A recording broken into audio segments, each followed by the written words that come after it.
It was just a stupid dare born from too much expensive tequila. She was supposed to plant a single kiss on the terrifying stranger in the corner booth and walk away. But when his rough hand clamped around her waist, she realized she hadn't just kissed a man. She'd claimed a monster. The ambient lighting inside the Violet Hour, one of Chicago's most exclusive speakeasies, was designed to conceal secrets. It cast long, velvet shadows against the exposed brick and made the crystal glasses of Macallan 18-year single malt sparkle like crushed diamonds. Clarissa Robinson sat at a curved leather booth, nursing a glass of sparkling water with a lime twist, feeling profoundly out of place. Clarissa was a size 18 in a room full of size 2s. She wore a custom dark sapphire wrap dress she had ordered from 11 Honoré, a garment specifically tailored to hug her thick thighs, cinch her waist, and flatter her generous curves. She knew she looked beautiful. Her auburn hair fell in thick, loose waves over her shoulders, and her makeup was flawless. Yet, surrounded by the gold-plated, razor-thin elite of the Gold Coast neighborhood, the old, familiar insecurities clawed at her confidence. Across the table, her supposed best friend, Samantha, was 3 glasses deep into a bottle of vintage Casamigos. Samantha was a former pageant queen with sharp collarbones, a trust fund, and a terrible habit of disguising insults as friendly banter. "Come on, Clarissa, live a little," Samantha slurred, slamming her shot glass down onto the mahogany table. "It's your 26th birthday. You've been sitting there all night, calculating the tip in your head, like we're at a networking event for Grant Thornton. You need to do something reckless." "I am living," Clarissa replied smoothly, though her jaw tightened. "I just don't find doing tequila shots until I vomit in an uber-black, particularly glamorous." Samantha rolled her eyes, leaning across the table, her gaze sweeping the dimly lit room. "You never take risks, Chloe. You hide. You use your job as a shield, and honestly, you use your body as a shield, too. You think because you're bigger, men aren't looking. But they are. You just never give them the time of day." The words stung, hitting a bruised nerve. Clarissa gripped her glass. It wasn't that she didn't want attention, it was that she was exhausted by the fetishization, or the subtle, patronizing surprise men showed when they realized a plus-size woman could be fiercely intelligent and devastatingly gorgeous. She didn't hide, she just refused to settle. "I don't hide," Clarissa snapped, her voice dropping to a dangerous register. "I just have standards." Samantha's eyes gleamed with a toxic mix of alcohol and mischief. "Prove it." She pointed a manicured finger toward the far, elevated corner of the lounge. "Truth or dare?" "I dare you to go over there and kiss him." Clarissa followed Samantha's trembling finger, and her breath hitched. The man sitting in the VIP alcove wasn't just a patron. He looked like he owned the building, the block, and possibly the city. He was dressed in a charcoal Tom Ford suit that stretched taut over broad, heavy shoulders. He looked to be in his mid-30s, with dark, neatly parted hair, a strong, angular jaw covered in a faint shadow of stubble, and eyes so dark they looked like endless voids. He was the most serious, intimidating man Clarissa had ever seen. He wasn't smiling. He wasn't speaking to the 2 massive, heavily tattooed men standing like gargoyles on either side of his table. He was simply watching the room with a cold, predatory stillness. "Absolutely not," Clarissa whispered, her heart kicking against her ribs. "Look at him, Sam. He looks like he breaks legs for a living. His security detail alone will tackle me before I get within 5 feet. "Coward," Samantha sing-songed loudly, drawing the attention of the table next to them. The safe, funny, fat friend. Always playing it safe. That did it. The ugly label triggered a flash of blinding, uncharacteristic rage inside Clarissa. Safe. Funny. She shoved her glass away, the ice clinking sharply against the crystal. She stood up, smoothing the sapphire fabric over her plush hips. "Hold my purse," Clarissa commanded. Before her rational brain could hit the emergency brakes, Clarissa was crossing the Persian rugs of the lounge. Every step felt like walking through wet cement. Her dark heels clicked rhythmically. As she approached the elevated alcove, the two gargoyles in suits shifted, their hands instinctively dropping toward the inside of their jackets.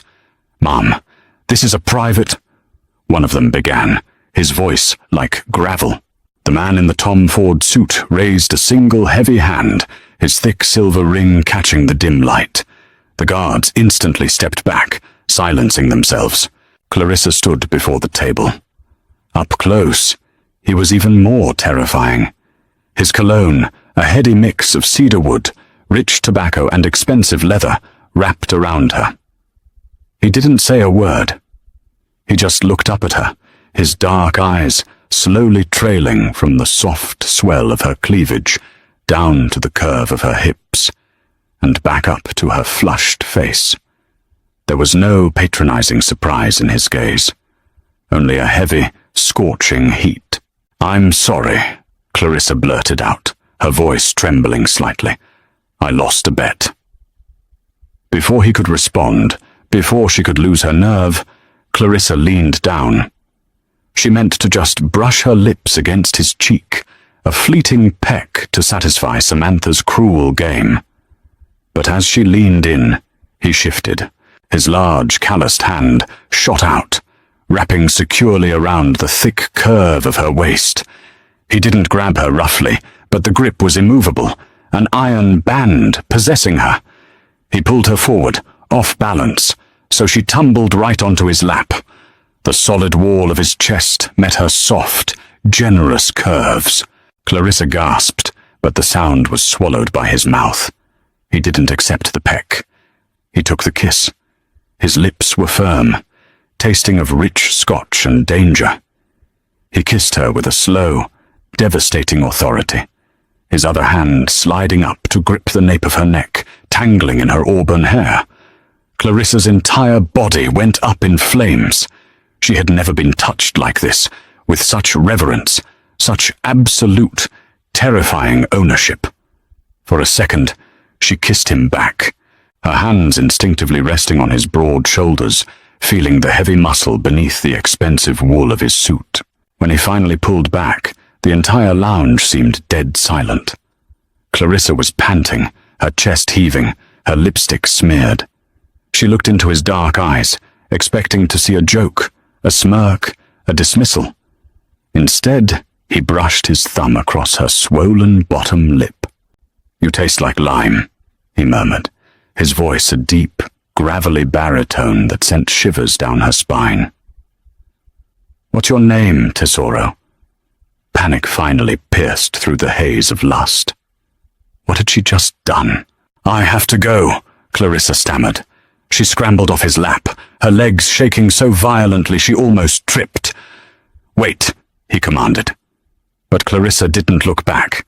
She practically ran out of the violet hour, ignoring Samantha's shocked shouting. She burst out onto the cold, windy pavement of Darman Avenue, hailing a yellow cab with frantic waves. She fell into the back seat, her heart hammering against her ribs, her waist still burning where his large hand had gripped her. She had survived the dare, but the heavy, possessive look in that stranger's eyes told her the game was far from over.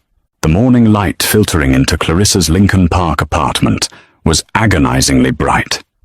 She sat at her kitchen island, downing 3 Advil with a lukewarm cup of black coffee, aggressively typing on her laptop. The lingering phantom sensation of a large hand on her waist had kept her tossing and turning all night. She had managed to push the disastrous kiss out of her mind by focusing on reality. She was a senior financial auditor at Grant Thornton. She had a mortgage, a strict timeline for making partner, and no room for reckless speakeasy behavior. Today was critical.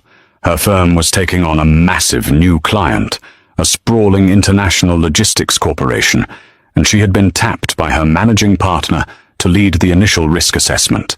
By 9 a.m., Clarissa was marching through the glass-paneled lobby of the Willis Tower, looking impeccably professional in a tailored, wide-leg charcoal suit and a crisp white silk blouse. Her curves were draped elegantly, commanding respect. She felt in control. She was no longer the flustered girl from the bar. She was an apex predator in the corporate world. She entered the massive oak-paneled boardroom on the 54th floor. Her boss, David, a nervous, balding man in his 50s, was already pacing. "Clarissa, thank God," David said, wiping sweat from his brow. "The CEO is coming down personally for this introduction. They are moving billions through their shipping lanes. We cannot afford to lose this account." "Breathe, David," Clarissa said calmly, setting her heavy leather portfolio on the mahogany table. "It's just numbers. I've read their preliminary filings. It's a standard holding company with heavy infrastructure assets. We'll map their cash flow, flag the variances, and be out of here in 3 weeks." The heavy double doors of the boardroom clicked open. The room's temperature seemed to drop 10 degrees. 4 men walked in. The first 3 were broad-shouldered and sharp-eyed, moving less like corporate executives and more like a tactical unit. But it was the man who walked in the center that made the breath completely vanish from Clarissa's lungs. It was him. The stranger from the bar. He was wearing a bespoke navy suit today, a heavy gold Rolex gleaming on his thick wrist. His dark eyes scanned the room with a terrifying, predatory calm until they locked onto Clarissa. The moment his gaze found her, he stopped. A slow, chillingly possessive smirk curved the corner of his mouth. "Mr. Romano," David stammered, rushing forward to offer a trembling hand. "Thank you for trusting Grant Thornton. I am David Miller, a senior partner, and this is my lead auditor, Clarissa Robinson." Romano. The name echoed in Clarissa's mind. Dominic Romano. He was the enigmatic, reclusive billionaire who had taken over Romano Holdings 5 years ago. He rarely gave interviews. He was a ghost in the financial pages. Dominic ignored David's hand completely. He didn't break eye contact with Clarissa as he slowly walked around the massive conference table, his footsteps heavy and deliberate. "Miss Robinson," Dominic said, his gravelly voice wrapping around her name like velvet. "What a remarkable coincidence. We just missed each other last night." David blinked, looking frantically between them. "You two know each other?" "We're briefly acquainted," Dominic said softly, stopping just inches from where Clarissa stood, frozen. He leaned in, lowering his voice so only she could hear the raspy timbre of it. "Though she left before I could properly return the favor she gave me." Clarissa's heart hammered a frantic rhythm against her ribs, but her survival instincts kicked in. She squared her shoulders, refusing to cower. "I apologize for my abrupt departure, Mr. Romano. I had an early morning preparing for this audit. Shall we begin looking at your quarterly ledgers?" Dominic's eyes flared with a dark, terrifying amusement. He liked her defiance. He liked that she wasn't shrinking. "Of course. But I have one condition for Grant Thornton." He turned his head slightly toward David, though his eyes remained fixed on Clarissa's flushed face. "Miss Robinson works directly with me, from my private office on the penthouse floor. No intermediaries." David eagerly nodded. "Yes, absolutely. Whatever you need, Mr. Romano." For the next 3 days, Clarissa's life became a high-stakes psychological war. She was moved to the 72nd floor, a sprawling, private fortress of glass and steel. Dominic was a constant, looming presence. He didn't touch her, but he didn't have to. His eyes followed her every move. When she ordered a sad salad for lunch, he had it thrown away, replacing it with a massive spread of handmade tortellini and imported burrata from a private chef, explicitly demanding she eat something that actually nourishes her. When she complained that the AC in his office was too cold, a courier arrived an hour later with a luxurious, heavy cashmere wrap. It wasn't just any wrap. It was a custom piece from a boutique on Oak Street, draped perfectly to accommodate her broad shoulders and full bust. He was paying attention to her body. He was anticipating her needs. It was intoxicating, and it terrified her. But Clarissa was excellent at her job. Too excellent. On Thursday evening, long after the rest of the building had emptied out, Clarissa remained at the massive glass desk in Dominic's outer office. The rain lashed against the floor-to-ceiling windows overlooking the Chicago skyline. She was digging through a series of shell companies listed under Romano Logistics. The numbers weren't adding up. Millions of dollars were being routed through a concrete subsidiary in Cicero, Illinois, and disappearing into offshore accounts before coming back as clean real estate investments. It was textbook money laundering, but on a scale that made her blood run cold.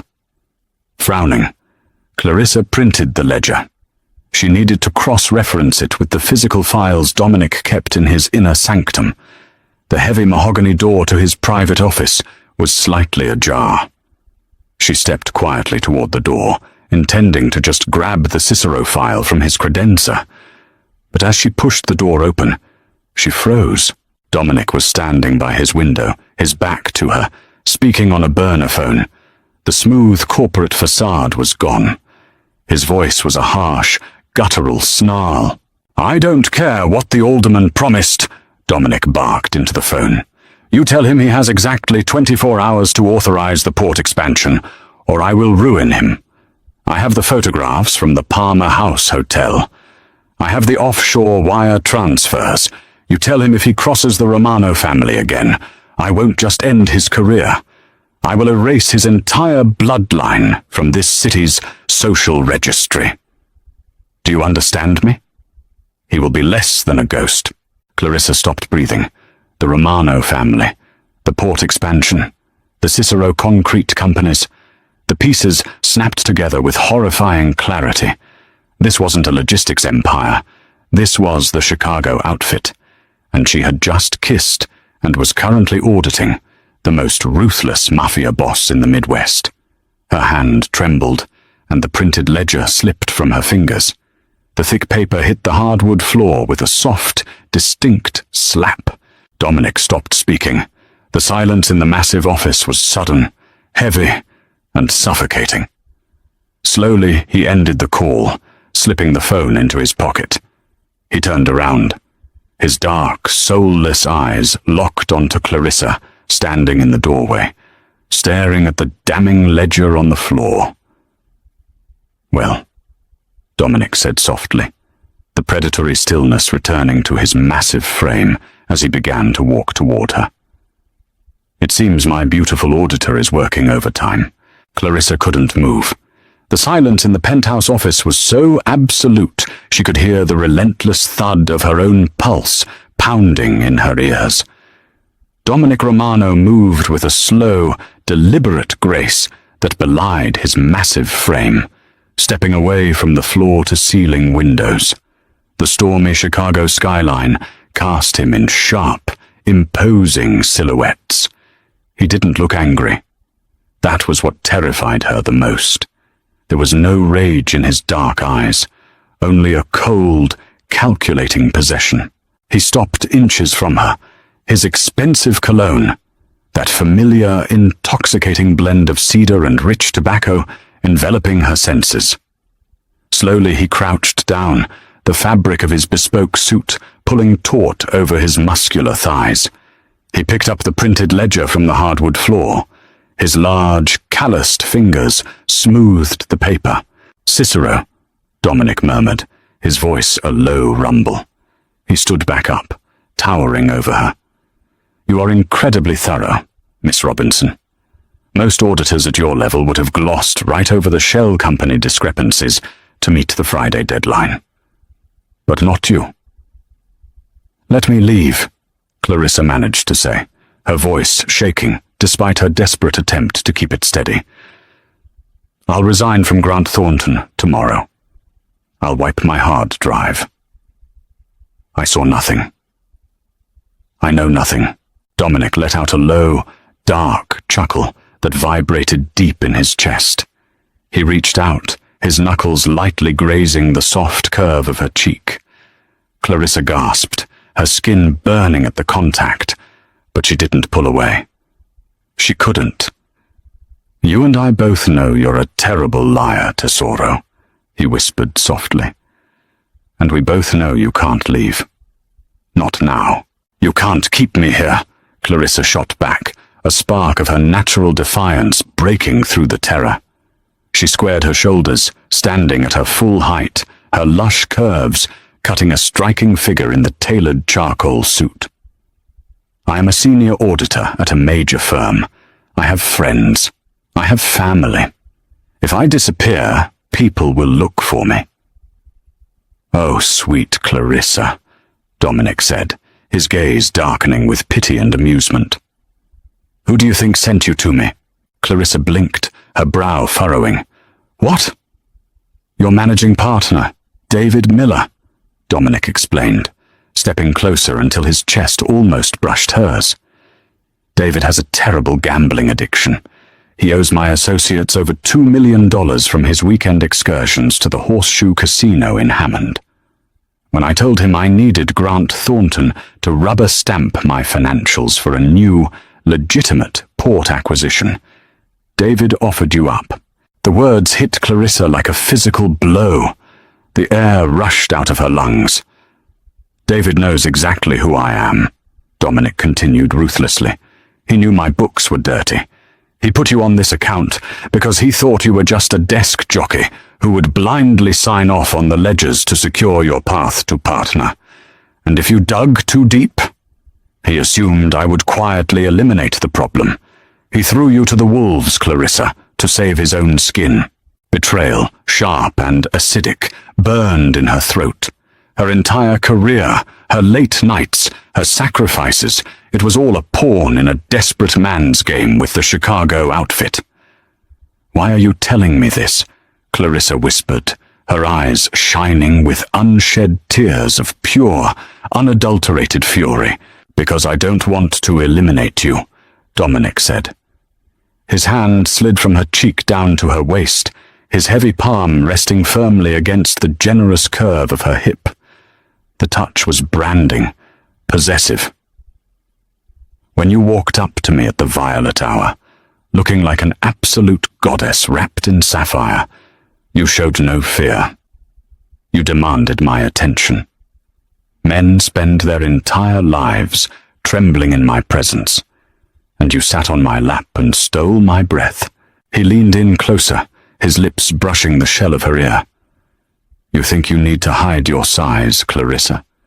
You think it makes you a target for ridicule. But to me, you are a masterpiece. A queen meant to be worshipped, not hidden away in a cubicle. And right now, I need my queen's brilliant mind.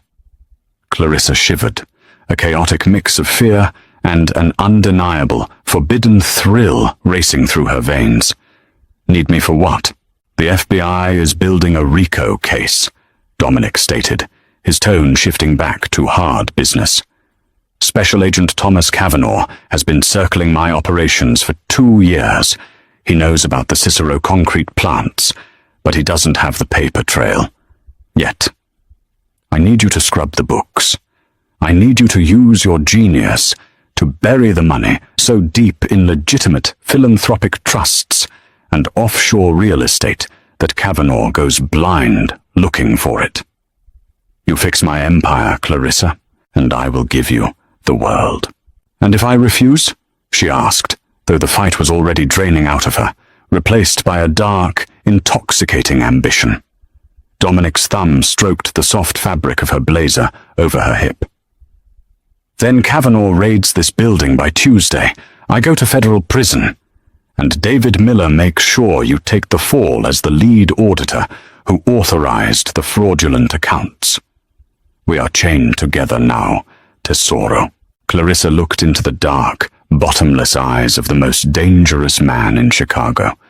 The corporate world had never protected her. Samantha had mocked her. David had sold her to the Mafia. For the first time in her life, the monster in the shadows was the only one offering her genuine power. Clarissa reached up, her manicured fingers resting against the lapel of his suit. "I want David Miller fired and stripped of his pension," she demanded, her voice crystal clear. "And I want complete autonomy over the trust structuring. You don't question my methods?" A wicked, triumphant smile broke across Dominic's face.